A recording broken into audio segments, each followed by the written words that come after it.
Assalamualaikum.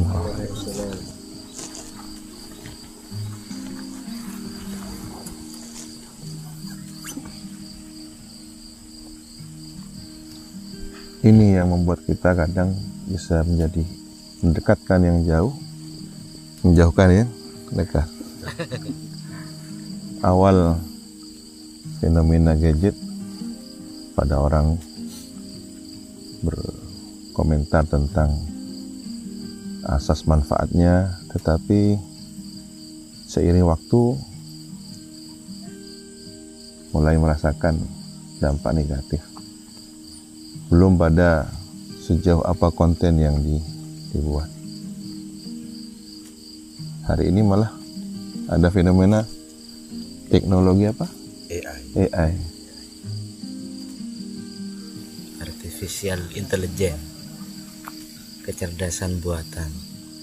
Itu seperti apa? Perkembangan Artificial Intelligence itu sendiri bahkan sampai bisa memvisualisasikan wujud yang abstrak. Menggunakan para nabi-nabi itu bisa divisualisasikan. Jadi apa? Dari informasi Dari informasi deskripsi nanti dimasukkan gitu ya. menjadi image. Sampai sejauh itu. Seperti yang sudah pernah terjadi, Nabi Isa dari bekas darah yang ditutupkan untuk wajahnya itu di DNA itu. ya direkayasa, akhirnya diwujudkan dalam bentuk visual yang sempurna. Bahkan bisa merekayasa suara seseorang sesuai dengan teks yang diketikkan. Oh, yang kemarin viral itu suara presiden berbahasa Arab, berbahasa Cina itu. 我坚持原则，反对欺凌和不公，平等和尊严是我追求的目标，期望公正待遇。 Wah, ini kan kalau kemudian dunia gelap ya, sisi terutama mungkin kejahatan-kejahatan yang arahnya kepada kebohongan informasi, ini kan fatal ya.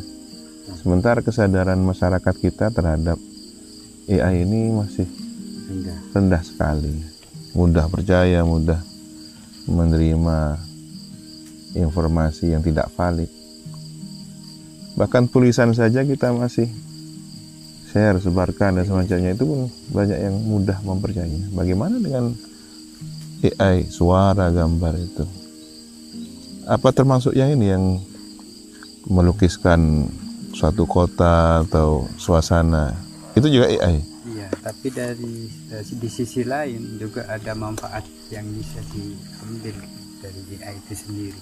Dengar kabar bahwa pencipta atau penemu AI ini malah mengkhawatirkan ya, mengkhawatirkan hasil temuannya sendiri. Seperti pencipta bom atom yang kemudian menyesali temuannya sendiri. Itu ya perbedaan ilmuwan yang didasari oleh keimanan menghasilkan asas manfaat dari temuannya, dengan mereka yang mungkin sama sekali tidak kenal nilai agama, tidak kenal nilai-nilai spiritual, ketuhanan. Jadi kecerdasan itu arahnya malah madarat saja ya. Sebenarnya kalau validitas penipuan semacam itu dalam sejumlah catatan sejarah kan juga sampai arahnya ke spiritual. Kisah Quranik misalkan, bagaimana setan masuk ke alam indera pendengar kaum kufar untuk merekayasa informasi yang seolah-olah itu pesan dari Nabi. Seakan-akan Nabi merespon, mengapresiasi berhala-berhala mereka. Dan ini diklarifikasi oleh Al-Quran. Sampai Al-Quran yang turun tangan untuk meluruskan kisah Quranik, penyusupan suara yang mengelabui informasi wahyu. Tentu yang dialami oleh kaum kufar ya. Sedangkan orang-orang beriman dijaga oleh Allah. Ini persoalan akidah, sudah ada hal penipuan ya, informasi valid itu. Bahkan secara teks penulisan dulu juga ada produsen hadis palsu. Jadi sampai ada produsennya. Seseorang datang kepada pakar hadis palsu ini, kemudian dengan tukar materi keuangan sekian ini transaksinya, tolong bikin hadis. Mungkin ada seorang penjual terong misalnya, ini ya pengen dagangnya laku, dia buka referensi tentang nama perawi hadis, dipasangkan ini dan subhanallah. Dan di zaman itu dan setiap zamannya ada orang yang dihadirkan dalam sejarah oleh Allah untuk meluluskan validitas kebenaran informasi. Lahirlah kemudian di era itu Imam Bukhari, Imam Muslim, kemudian An-Nasai, Ad-Daruqutni dan seterusnya yang memiliki daya ingat tentang validitas riwayat hadis, sehingga bisa memilah ini hadis palsu, ini tokoh tidak valid, ini terpercaya, ini, dan semacamnya. Subhanallah. Nah, apakah hari ini sudah ada teknologi pengimbang yang bisa meneliti validitas tentang AI itu? Ya kan penting bagi orang yang memiliki semangat keimanan untuk melawan potensi kebatilan dari teknologi. Kalau setiap nabi itu dilahirkan dengan mukjizat fenomena zamannya, ya. Di zaman Nabi Musa fenomena penyihir ditandingi dengan mukjizat yang mengalahkan sihir. Di zaman Nabi Isa teknologi atau temuan ilmu kedokteran yang cukup mengagumkan diimbangi, dikalahkan oleh mukjizat yang sesuai dengan kondisi itu. Nah, zaman Nabi Muhammad SAW itu kan sastra, ketinggian sastra, puisi bisa mempengaruhi pola berpikir orang. Puisi menjadi sumber informasi yang seringkali menyesatkan banyak orang. Jadi sastra, kata-kata yang bisa menghipnotis, lalu dikalahkan oleh Al-Quran. Nah tentu Al-Quran pun dengan seiring waktu akan dan terus menyertai orang-orang beriman ini menghadapi tantangan zamannya. Tinggal apakah kita yang hari ini sangat akrab dengan gadget. Bahkan ada seorang pakar hadis memahami salah satu hadis Nabi tentang alat benda yang selalu akrab dengan manusia, berada di tubuh manusia, nyaris tidak terpisahkan, melebihi dari sandalnya, yang dari benda ini bisa mendapatkan informasi keadaan keluarganya di rumah. Lalu perawi hadis ini pun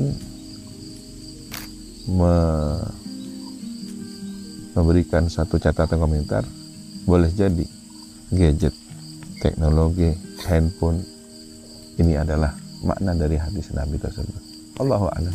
Teknologi informasi itu masuk dalam rumpun ilmu algoritma ya. Algoritma. Yang dalam hal ini pencetus pertamanya itu Khawarizmi. Ya, kalau algoritma sendiri kan teori-teori itu melahirkan manfaat, tapi setelah dikembangkan oleh orang yang tidak dasari keimanan malah liar jadinya. Menghadapi fenomena AI secara bijak, apakah cukup sebagai informasi awal atau mungkin sebagai referensi utama? Kalau referensi tidak harus utama, tapi menyertai kebutuhan informasi. Kalau utama kan tadi itu ada rekayasa, ada kebohongan data ya. Ini yang AI harus dikaji ulang kembali sejauh apa. Industri hari ini cukup marak. Bahkan banyak karya ilmiah yang menggunakan istilahnya ada ChatGPT. GPT Lebih canggih dari Google itu. sejauh itu. Mengumpulkan dari beberapa informasi yang ada di dunia maya itu dirumuskan menjadi satu jawaban. Itu tidak hanya suara ya, sampai ke Sampai ilustrasi wajah ya. dan audio. Iya. Ini kalau sampai hal-hal yang sakral, sosok suci seperti para nabi kemudian diolah oleh AI, ini kan nilai penghormatan, nilai takdim kita akan semakin rendah. Dan ketika sosok yang seharusnya dihormat, dimuliakan menjadi biasa-biasa saja dalam hati manusia, sejak itulah kemudian penghormatan kepada syiar agama ini kan rendah. Padahal ada korelasi dengan keimanan. Wa may yu'azzim sya'airallah fa innaha min taqwal qulub. Kenapa kemudian sosok baginda Nabi Muhammad tidak pantas dan tidak seharusnya divisualisasikan? Ini penting tentang nilai ketakwaan tadi. Bagaimana umat Islam tersinggung ketika ada non-muslim atau orang kafir karikatur dan semacam. Di mana? Perancis. Allahul musta'an. Kita hidup ini kan semua generasi milenial. Anak kita sudah Gen Z, generasi Z. Masa depan lagi sudah Alpha. Ya tugas kita bagaimana yang generasi milenial ini dengan informasi dan keilmuan yang kita miliki tentang teknologi itu membekali anak-anak kita bahwa mereka akan hidup di tantangan zamannya.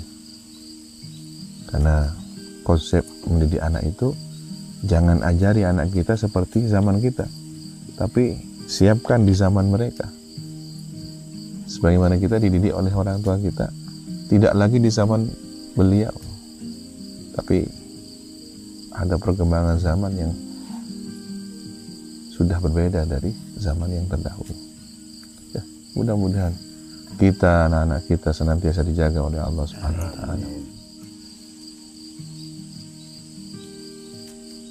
Dari permainan yang selama ini sering menjadi keluhan orang tua, game online. Pada usia yang sangat dini sudah kenal judi. Nah, yang fatal, anak ini yang dulunya rajin sholat sudah mulai meninggalkan sholat. Saat dia ketagihan, bisa kehilangan kendali